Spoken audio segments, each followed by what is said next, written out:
Hi everyone, आज हम जो चैप्टर पढ़ने वाले हैं वो है गवर्नर।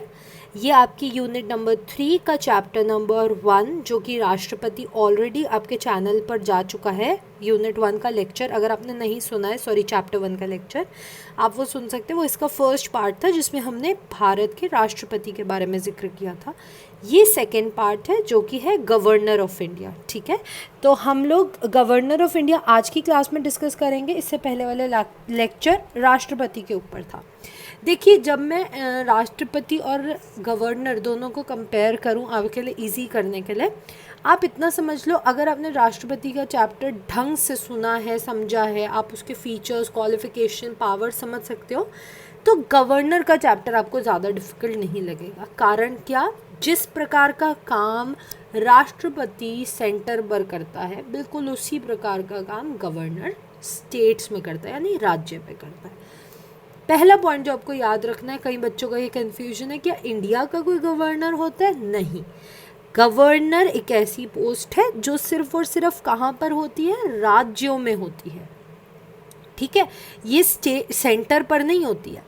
जैसे हम लोग केंद्र का डिस्कशन करते हैं तो हम दो सबसे बड़ी पोस्ट पे बात करते हैं। एक हम करते हैं प्रेसिडेंट की और एक करते हैं पीएम की, यानी प्राइम मिनिस्टर की। तो जो प्रेसिडेंट है, अगर वो राष्ट्रपति, हम कहते हैं कि राष्ट्रपति और प्रधानमंत्री में से नॉमिनल और रियल कौन सा है, ये मैंने आपको उस दिन लाइव क्लास में भी क्लियर कराया था। तो हमारे लिए नॉमिनल हेड, यानी जो सिर्फ नाम के लिए संवैधानिक तौर पर सबसे ऊपर है, वो राष्ट्रपति है। रियल पावर एक्चुअली इंडिया में प्राइम मिनिस्टर और काउंसिल ऑफ मिनिस्टर्स के पास है। बिल्कुल सेम तरीके से, सेम पैटर्न पर गवर्नर राज्यों में मेन होल्ड जो है सिर्फ नाम के लिए रखते हैं। कॉन्स्टिट्यूशनली राज्यों में जो काम राष्ट्रपति सेंटर पे कर रहा था वही गवर्नर स्टेट में कर रहा है, और मेन चीफ मिनिस्टर और काउंसिल ऑफ मिनिस्टर्स। तो बेसिकली आज गवर्नर का चैप्टर कर रहे हैं जो कि फर्स्ट चैप्टर से ही रिलेटेड है। देखिए, गवर्नर या लेफ्टिनेंट गवर्नर, अब आप लोग सोचेंगे अब ये लेफ्टिनेंट गवर्नर क्या पोस्ट होती है? बिल्कुल वही होती है जो गवर्नर होती है, बट एक डिफरेंस के साथ। गवर्नर राज्यों में होते हैं, लेफ्टिनेंट गवर्नर यूनियन टेरिटरीज में। तो यूनियन टेरिटरीज में जो पोस्ट है वो अलग नाम से जानी जाती है, वो है लेफ्टिनेंट गवर्नर, या कई बार उन्हें एडमिनिस्ट्रेटर भी कहा जाता है। वैसे वो यूनियन टेरिटरी का पार्ट होता है, और स्टेट का पार्ट जो है कौन होता है? गवर्नर। उस पोस्ट को गवर्नर कहा जाता है। जैसे कि पहले एक्सप्लेन करा था, दोनों का काम वही है जो राष्ट्रपति का केंद्र के लेवल पर है, यूनियन लेवल पर है। चलिए, अब ये तो डिस्कस कर लिया कि गवर्नर और लेफ्टिनेंट गवर्नर क्या है। एक और बात आपको बता दूं, दिल्ली में यूनियन टेरिटरी होने पर भी गवर्नर जो है लेफ्टिनेंट गवर्नर का पोस्ट है। अगर आपने ये बात आपको पहले नहीं पता थी तो आप याद रखिएगा कि दिल्ली में लेफ्टिनेंट गवर्नर की पोस्ट दी गई है। गवर्नर नॉमिनल हेड का काम करता है राज्य में, और रियल पावर जो है चीफ मिनिस्टर और चीफ मिनिस्टर की काउंसिल के पास होती है एक स्टेट में। सो दो चीज़ें, governor nominal head, chief minister and council of ministers real head. जैसे कि हमने हमेशा से देखा, अपॉइंटमेंट होता है सारी अथॉरिटीज़ का, एक टाइम ड्यूरेशन होता है अपॉइंटमेंट का। प्रधानमंत्री 5 साल, राष्ट्रपति 5 साल, उसी प्रकार से गवर्नर और लेफ्टिनेंट गवर्नर का अपॉइंटिंग ड्यूरेशन कितने साल है? फिर से वही 5 साल। तो इनका भी टर्म कितने साल का होता है? 5 साल का। क्वालिफिकेशंस, अब क्वालिफिकेशन हर पोस्ट का सिलेक्शन करते हुए बहुत अहम क्राइटेरिया होता है कोई भी चीज़ समझने का।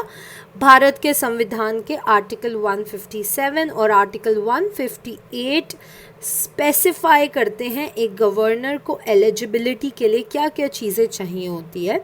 सबसे पहले, जो भारत का गवर्नर है, ऑफ कोर्स इंडिया की स्टेट का पार्ट है, इतनी ऊंची पोस्ट है, तो उसको भारत का नागरिक होना कंपलसरी है। तो a governor, first point, must be a citizen of India. ये भारत का ही जो है एक नागरिक होना कंपलसरी है। Be at least 35 years of age, कम से कम 35 साल की उम्र हो। इससे कम उम्र से गवर्नर के पोस्ट के लिए वो क्वालिफाई नहीं करेगा। एटलीस्ट 35 ईयर्स, एटलीस्ट 35 साल का होगा वो व्यक्ति, तभी गवर्नर की पोस्ट के लिए अपने आप को नॉमिनेट कर सकता है। Third, must not be a member of either house of parliament or of state legislature. yes, ज़रूरी नहीं है बिल्कुल भी कि उसके लिए कंपलसरी हो कि उसको किसी भी पार्लियामेंट के हाउस का, यानी लोकसभा, राज्यसभा, किसी का मेंबर, या जिस राज्य से वो मतलब गवर्नर बनने वाला है वहाँ का जो विधानसभा है, या अगर विधान परिषद है उस राज्य में, तो उनका भी उसको पार्ट होना ज़रूरी नहीं है।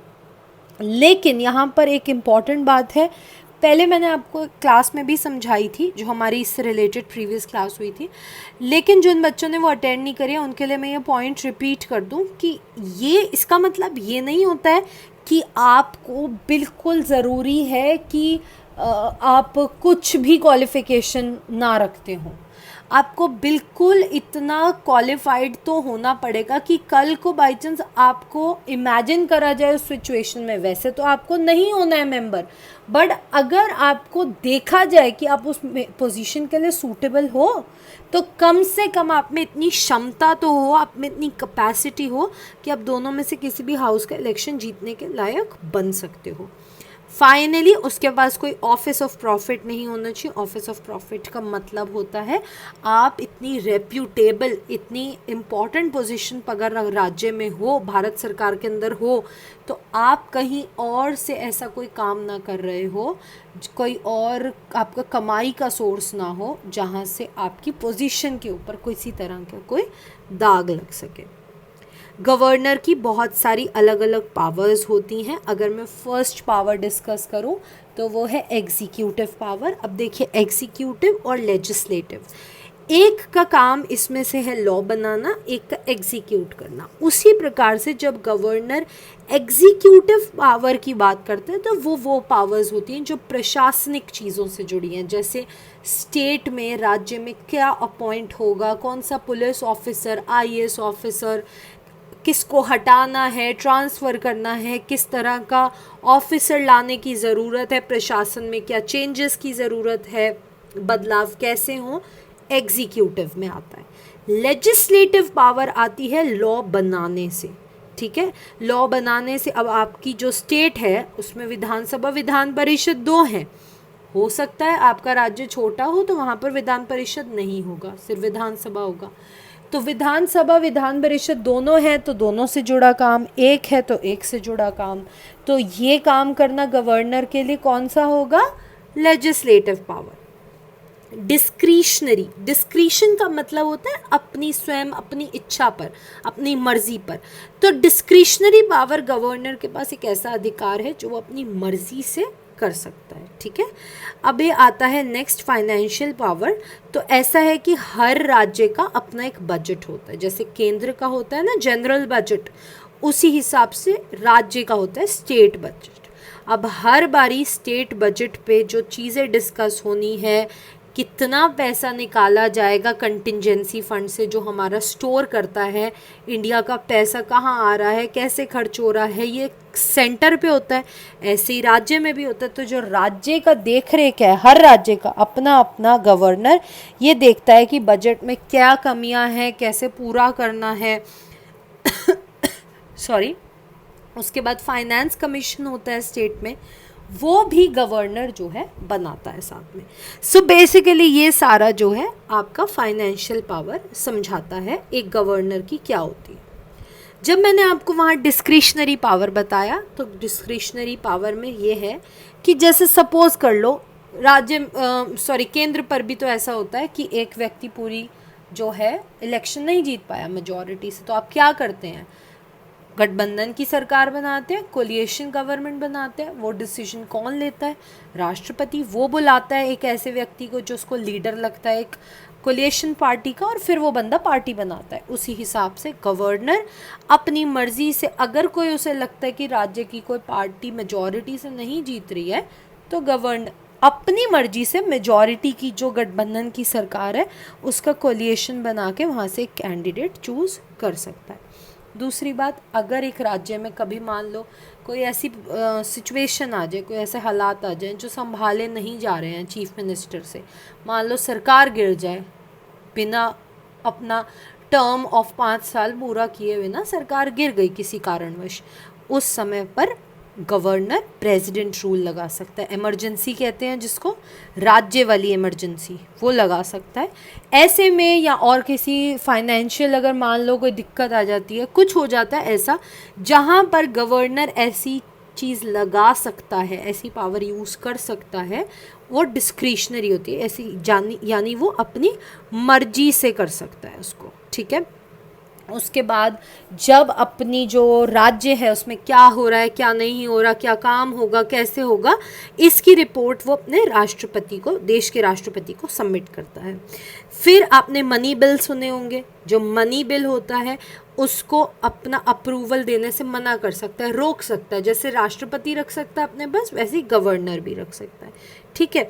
उसके बाद अगर मान लो कोई इमरजेंसी के दौरान ऐसा डिसीजन लेना पड़ जाए जो चीफ मिनिस्टर या काउंसिल ऑफ मिनिस्टर अग्री ना कर रहे हो, मंत्रिपरिषद अग्री, तो अगर राष्ट्रपति ने गवर्नर को कह दिया कि हाँ तुम ये काम कर लो, तो गवर्नर फिर बाकियों की बात छोड़कर ये उनकी बात मान सकता है, अपनी बात मान सकता है, ठीक है। उनकी बात छोड़कर अगर राष्ट्रपति ने हाँ करे तो अपने हिसाब से काम कर सकता है। लास्टली हम लोग करेंगे गवर्नर का रिमूवल।